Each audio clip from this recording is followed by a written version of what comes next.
ان الدین عند اللہ الاسلام۔ بسم اللہ الرحمن الرحیم۔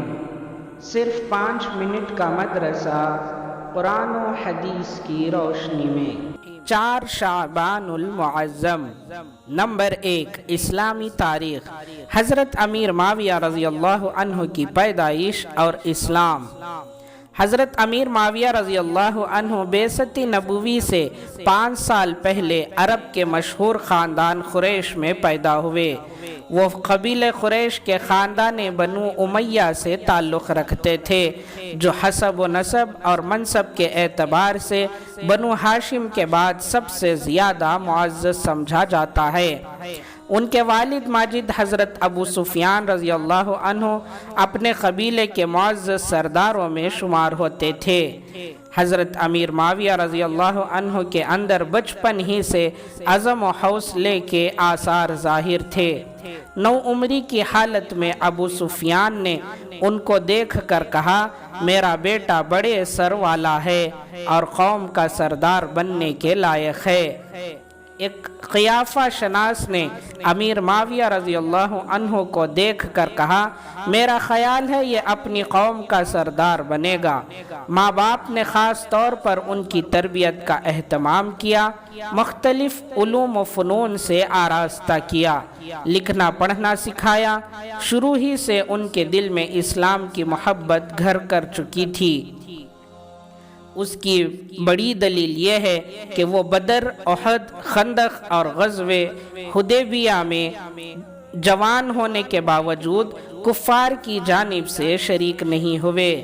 البتہ بعض مصلحتوں اور مجبوریوں کی وجہ سے انہوں نے اپنے خاندان کے ساتھ فتح مکہ کے موقع پر اسلام کا اظہار کیا۔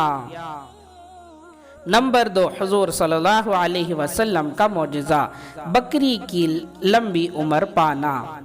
حضرت معبد فرماتی ہیں کہ میری وہ بکری جس پر رسول اللہ صلی اللہ علیہ وسلم نے اپنا مبارک ہاتھ پھیر کر دودھ دوہا تھا، اس نے بہت لمبی عمر پائی، چنانچہ وہ حضرت عمر رضی اللہ عنہ کے زمانے خلافت تک زندہ رہی۔ حالانکہ بکری عام طور پر اتنی لمبی مدت تک زندہ نہیں رہتی، بلا شبہ یہ آپ صلی اللہ علیہ وسلم کا معجزہ ہی ہے۔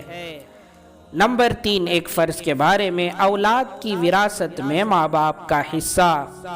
قرآن میں اللہ تعالیٰ فرماتا ہے، ماں باپ میں سے ہر ایک کے لیے میت کے چھوڑے ہوئے مال میں 6واں حصہ ہے، اگر میت کے لیے کوئی اولاد ہو۔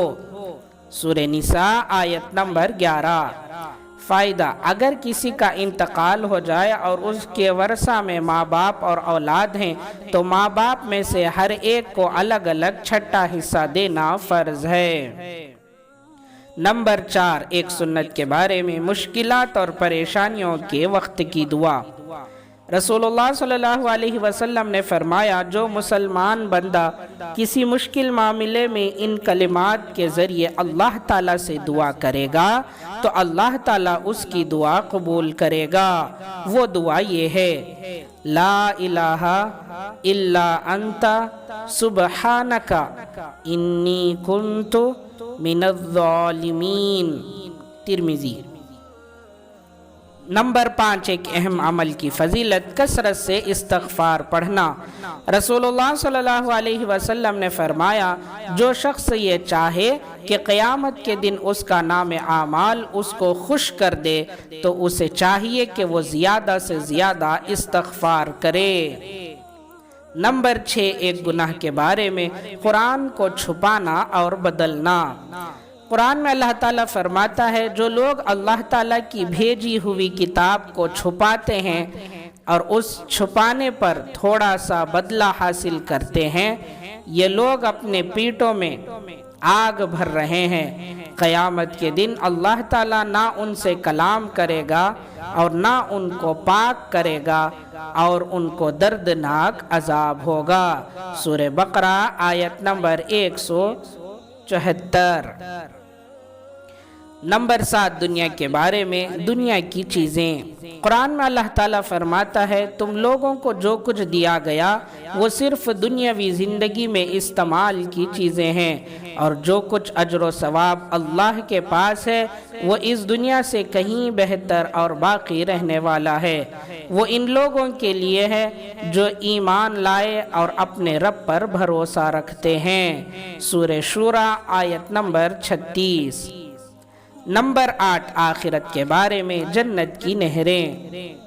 رسول اللہ صلی اللہ علیہ وسلم نے فرمایا جنت میں ایک نہر پانی کی، ایک شہد کی، ایک دودھ کی اور ایک شراب کی ہوگی۔ ترمذی۔ فائدہ: جنت کی شراب میں نہ نشہ ہوگا اور نہ اس میں بدبو ہوگی، بلکہ بڑی خوشبودار اور لذیذ ہوگی۔ نمبر 9 طب نبوی سے علاج، مہندی سے علاج۔ رسول اللہ صلی اللہ علیہ وسلم کو جب بھی کوئی کانٹا چبھا یا زخم ہوا تو آپ صلی اللہ علیہ وسلم نے اس پر مہندی لگائی۔ ابن ماجہ۔ مہندی جراثیم کو ختم کرتی ہے، جلن اور سوجن کو دور کرتی ہے، نیز اس میں دوسرے بھی بہت سارے فوائد ہیں۔ نمبر 10 نبی صلی اللہ علیہ وسلم کی نصیحت۔ رسول اللہ صلی اللہ علیہ وسلم نے فرمایا جو آدمی تمہارے پاس کوئی چیز بطور امانت رکھے تو طلب کرنے پر اس کی امانت واپس کر دو، اور جو آدمی تمہارے ساتھ خیانت کرے تو تم بھی اس کی طرح خیانت مت کرو۔ ابو داؤد۔ اللہ تعالی ہم تمام کو عمل کرنے کی توفیق عطا فرمائے۔